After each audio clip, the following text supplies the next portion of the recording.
warning and the danger of it. In the U.S., about 70% of public water supplies are fluorinated.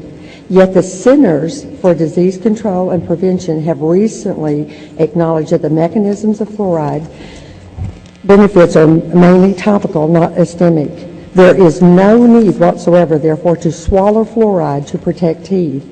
Since the benefit of fluoride is topically and the risks are systemic, it makes more sense to deliver the fluoride directly to the tooth in the form of toothpaste.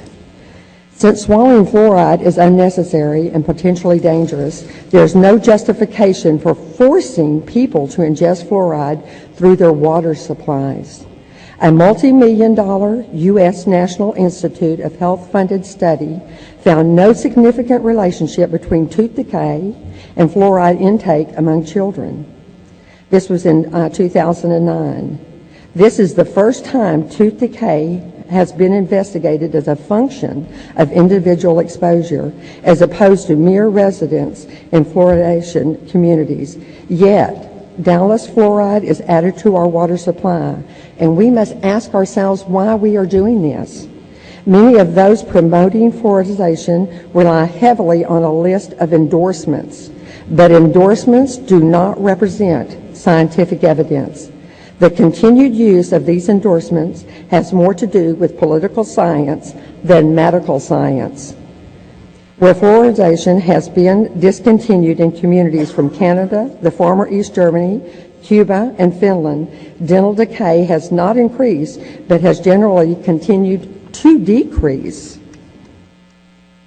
Some countries have areas with high natural fluoride levels in the water, and these countries, India, China, parts of Africa, and these countries, measures are being taken to remove the fluoride because of the health problems that fluoride can cause. Tooth decay is high in low-income communities that have been fluorinated for years. Despite some claims to the contrary, water fluoridation cannot prevent the oral health crisis, but results from rampant poverty, inadequate nutrition, and a lack of access to dental care. There have been numerous reports of severe dental crises in low-income neighborhoods of the U.S. that have been fluorinated for over 20 years. Boston, Cincinnati, New York, Pittsburgh. In addition, research has recently found fluoridation to be ineffective at preventing the most serious oral health problems facing children, namely baby bottle decay. Baby bottle tooth decay. The facts are available. Your verdict should be easy. Let us save that $1 million a year and all the money that we're paying salaries to, and let's make a difference for Dallas. Let's be a forerunner of this. Thank you. I'm here today to address some of the health risks surrounding fluoridation. First, let me begin by saying this is so important to me because I have been a victim of fluoride in our water and have gone blind in part because of fluoride in our environment, and thankfully through over many years and several medical procedures, most of my vision has been restored to me. Also, another reason this issue is so important to me is for the less fortunate in our community cannot afford the $10,000 or more water treatment systems to get fluoride out of their water. So they are the ones who are most at risk here.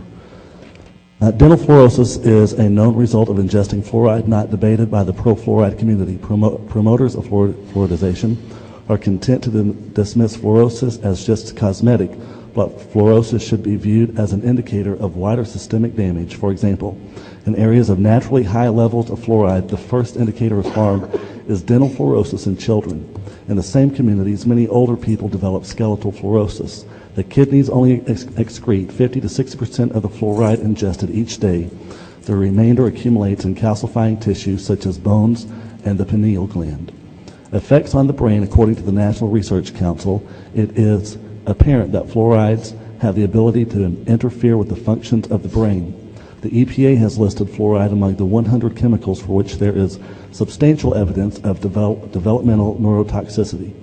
Animal experiments show that fluoride accumulates in the brain and alters mental behavior in a manner consistent with a neurotoxic agent. There have now been over 100 animal experiments showing that fluoride can damage the brain. Animal studies have found effects on the brain at water fluoride levels as low as 5 parts per million. There have now been 33 studies that have reported an association between fluoride exposure and reduced IQ. A team of Harvard scientists concluded that fluoride's impact on the developing brain should be a high research priority. Fluoride affects thyroid function. According to the U.S. National Research Council, several lines of information indicate an effect of fluoride exposure on thyroid function. In the middle of the 20th century, fluoride was prescribed to those suffering from overactive thyroid. According to a clinical study by Giletti and Joyette, the thyroid function of hyperthyroid patients was effectively reduced at just 2.3 to 4.5 milligrams a day of fluoride ion. To put this finding in perspective, the Department of Health and Human Services in 1991 had estimated that total fluoride exposure in fluoridated communities ranges from 1.6 to 6.6 milligrams a day. This is a remarkable fact, but particularly considering the increasing problem of hyperthyroidism in the United States and other fluoridated communities. In 2010, the second most prescribed drug of the year was Synthroid, which is a hormone replacement drug used to treat an underactive thyroid.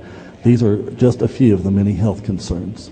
And I would remind that whenever we are in doubt, we should leave it out. Thank you. Thank you, Ms. Tinkerberry. Next speaker, Mata Yemen.